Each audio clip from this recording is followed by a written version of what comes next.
तो संपत्ति के बारे में मैं आपको बता रहा था। संपत्ति के अंदर वो सभी वस्तुएं आ जाती है जिन चीज़ों का हम व्यापार चलाने में उपयोग करते हैं, जिसमें आपकी फर्नीचर भी आ जाता है, आपका कंप्यूटर भी आ जाता है, आपकी लाइट्स फिटिंग, जो भी आपके वायर वगैरह डल रहे हैं, सब कुछ आपकी संपत्ति है। और माल में क्या चीज़ आएगी? जिन चीज़ों का हम क्रय विक्रय कर रहे हैं। आई बात समझ में? यहाँ तक की चीज़ें क्लियर? इससे आगे हम बात करते हैं।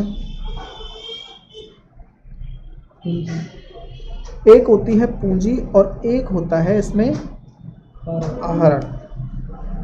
पूंजी को हम इंग्लिश में बोलते हैं कैपिटल और आहरण को हम इंग्लिश में बोलते हैं ड्राइंग्स।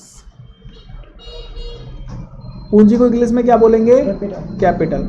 और आहरण को ड्राइंग्स। पूंजी का मतलब क्या होता है? पूंजी का मतलब वो पैसा जो व्यापारी द्वारा व्यापार में लगाया गया है। पूंजी का मतलब वो पैसा जो व्यापारी द्वारा व्यापार में लगाया गया है। आपने व्यापार चालू करने के लिए 1 करोड़ रुपए तो कैश लगा दिए, तो वो 1 करोड़ रुपए क्या है? आपकी पूंजी। अब वो आप चाहे कैश के फॉर्म में लगाओ, चाहे संपत्ति के फॉर्म में लगाओ, चाहे माल के रूप में लगाओ, किसी भी रूप में लगाओ, वो आपकी क्या कहलाएगी? पूंजी। आपने टोटल 1 करोड़ रुपए से व्यापार चालू किया, इसका मतलब मोबाइल भी लाए, फर्नीचर भी लगाया, सब चीज़ें, बिल्डिंग भी खरीदी, तो वो सब चीज़ें मिला के आपकी वो क्या कहलाएगी? पूंजी कहलाएगी। व्यापार में व्यापारी द्वारा लगाया गया पैसा, चाहे वो किसी भी रूप में लगाया गया हो, माल, संपत्ति या कैश या बैंक में जमा कराया गया हो, वो किस में, वो क्या कहलाता है? कैपिटल में आता है। आगे बात करते हैं हम आहरण की। तो आहरण का मतलब होता है निजी उपयोग के लिए, पर्सनल यूज के लिए व्यापारी व्यापार में से जो पैसा निकाल लेता है, संपत्ति निकाल लेता है, माल निकाल लेता है, वो किस में आएगा? आहरण के अंदर आएगा। लगाएगा पैसा तो पूंजी बन जाएगा, निकालेगा पैसा तो आहरण बन जाएगा। ये आपको ध्यान रखना है, दोनों में फर्क है। व्यापारी जब व्यापार चलाता है तो पूंजी लगाएंगे सर, तब पूंजी लगाता है। निकालेंगे। अब जब व्यापारी व्यापार कर रहा होता है ना, तो उसका पहला टारगेट पता है क्या होता है? कि यार मैंने जो पैसा लगाया है ना, पहले मैं उसको वसूल करूँ। मतलब जितना भी पैसा मैंने कैपिटल के रूप में लगाया है, पहले मेरा वो हो जाए फ्री, जिससे मेरा व्यापार फ्री हो जाए। फिर अपना काम क्या रहेगा? प्रॉफिट कमाने का। तो दोनों में आपको फर्क समझ में आ गया? ठीक है। उसके बाद एक कॉन्सेप्ट आता है क्रय और एक कॉन्सेप्ट आता है विक्रय। इसको हम बोलते हैं परचेज और इसको हम बोलते हैं सेल्स। क्रय को हम क्या बोलते हैं? परचेज। विक्रय को, अच्छा, इसका हिंदी में केवल एक सिंपल सा एक ही मतलब होता है। परचेज का मतलब माल खरीदना और सेल्स का मतलब माल बेचना। कहने का मतलब टैली के अंदर जब भी आप परचेज शब्द यूज करोगे, इसका मतलब आप क्या कर रहे हो? माल खरीद रहे हो। जब भी आप सेल शब्द यूज करोगे, इसका मतलब आप क्या कर रहे हो? माल बेच रहे हो। माल बेच रहे हो। ठीक है। इनका मीनिंग हमेशा सेम रहता है, क्रय विक्रय। क्रय यानी माल खरीदना, विक्रय यानी माल बेचना। अब इन्हीं के दो उल्टे कॉन्सेप्ट हो जाते हैं। क्रय वापसी और एक होता है विक्रय वापसी। एक होता है क्रय वापसी और एक होता है विक्रय वापसी। क्रय वापसी को हम बोलते हैं इंग्लिश में परचेज रिटर्न। क्या बोलते हैं? Purchase return. और विक्रय वापसी को हम इंग्लिश में बोलते हैं सेल्स रिटर्न। क्रय वापसी को क्या कहेंगे? Purchase return. विक्रय वापसी को क्या कहेंगे? Sales return. क्रय वापसी, परचेज रिटर्न मतलब परचेज किया हुआ माल वापस भेज दिया। परचेज किया हुआ माल वापस भेज दिया। क्या कारण हो सकते हैं? माल खराब आ गया, जितना मंगवाया था उससे ज़्यादा आ गया, जो मंगवाया था वो नहीं आया, कुछ अलग आ गया। तो कई कारण हो सकते हैं जिनकी वजह से हम जो खरीदा हुआ माल है वो वापस भेज देते हैं।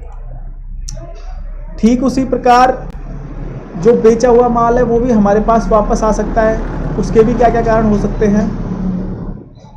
जो कारण परचेज रिटर्न के हैं वो कारण सेल्स रिटर्न के हो सकते हैं। हमने जिसको बेचा है उसके पास खराब माल चला गया, जो हमने बेचा है उसको उसमें क्वांटिटी कुछ कम चली गई, ज़्यादा चली गई, या फिर जो माल हमने बेचा है वो प्रोडक्ट से डिफरेंट चला गया।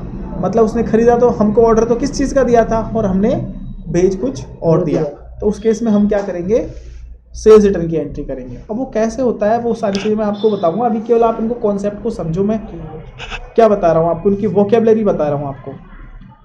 उसके बाद मैं आपको बता रहा हूँ खर्च। खर्च को हम इंग्लिश में बोलते हैं एक्सपेंसेस। क्या बोलते हैं? एक्सपेंसेस। तो व्यापार में दो तरह के खर्च होते हैं, एक तो होता है डायरेक्ट और एक होता है इनडायरेक्ट। व्यापार में दो तरह के खर्च होते हैं, एक तो डायरेक्ट और एक इनडायरेक्ट। तो दो तरह के खर्च होते हैं, एक तो होता है डायरेक्ट और एक होता है इनडायरेक्ट एक्सपेंसेस।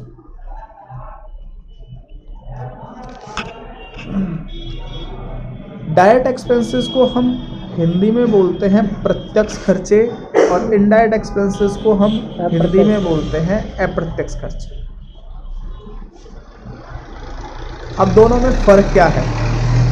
प्रत्यक्ष खर्चे वो खर्चे होते हैं जो माल को खरीदने या फिर माल को बनाने पे होते हैं। यानी माल को खरीद के दुकान तक लाने पे आपने जो भी खर्चा किया वो किस में माना जाएगा? प्रत्यक्ष डायरेक्ट खर्चों में माना जाएगा। और माल को बेचने पे जो भी खर्चा करोगे, जैसे पैकिंग पे, सेलिंग एंड डिस्ट्रीब्यूशन पे, एडवर्टाइजमेंट पे, ऑफिस पे, वो सारा का सारा किस में माना जाएगा? अप्रत्यक्ष में। खरीदने पे होने वाले सारे खर्चे डायरेक्ट, बेचने पे होने वाले सारे खर्चे इनडायरेक्ट। ये आपको ध्यान रखना है। डायरेक्ट और इनडायरेक्ट एक्सपेंसेस में फ़र्क क्या होता है ये आपको ध्यान रखना है। उसके बाद में एक कॉन्सेप्ट आता है छूट का। छूट कैसे काम करता है? छूट को हम इंग्लिश में बोलते हैं डिस्काउंट। छूट को क्या बोलते हैं इंग्लिश में? डिस्काउंट। तो व्यापार के अंदर दो तरह के डिस्काउंट हम देते हैं, एक होता है ट्रेड डिस्काउंट, एक होता है कैश डिस्काउंट। एक होता है ट्रेड डिस्काउंट, इसको हम हिंदी में बोलते हैं व्यापारिक बट्टा या फिर व्यापारिक छूट, इसको हम बोलते हैं नगद छूट। डिस्काउंट हम क्यों देते हैं? ताकि हमारी सेलिंग बढ़े, जो हमारा ग्राहक है उसको आकर्षित करने के लिए तो हम डिस्काउंट देते हैं। व्यापारिक छूट हम ज़्यादा माल बेचने के लिए देते हैं। जैसे मान लो किसी पार्टी ने हमसे 100 पीस खरीदे और उसको हमने रेट बताई 1000 रुपये, वो हमसे डिस्काउंट मांगता है, हम उसको ये बोलेंगे कि भाई साहब आप 200 पीस खरीदो, मैं आपको 990 में दे दूँगा। तो ज़्यादा पीस बेचने के लिए, ज़्यादा क्वांटिटी में माल बेचने के लिए कौन सा छूट दिया जाता है? ट्रेड। कैश डिस्काउंट कब दिया जाता है? कैश डिस्काउंट अगर हमें पार्टी से साथ की साथ पैसा लेना हो, जैसे पार्टी हमसे उधार में माल लेके जाना चाह रही है और हम चाहते हैं कि हम पार्टी से कैश पेमेंट ले लें साथ के साथ, तो उस केस में हम पार्टी को कौन सा डिस्काउंट देते हैं? Cash discount. जैसे कोई पार्टी है जिसका 1 लाख का बिल बना और वो पार्टी उधार माल लेके जाना चाहती है, तो हम उस पार्टी को ये बोलेंगे कि आप अगर आज की आज मुझे पेमेंट कर दो ना आपकी अब, तो मैं आपको 1% का डिस्काउंट दूंगा। 1% का मतलब 1 लाख में से आप मुझे केवल 99,000 ही देके जा सकते हो। तो सामने वाली पार्टी सोचेगी यार पेमेंट तो आज या कल मुझे करना तो है ही, क्यों ना आज की आज ही पेमेंट कर दें, लफड़ाई ख़त्म। तो ऐसे केस में अगर हमें नगद पेमेंट लेना हो पार्टी से, साथ के साथ पेमेंट लेना हो, तो हम कौन सा डिस्काउंट देते हैं? कैश डिस्काउंट देते हैं। आई बात समझ में?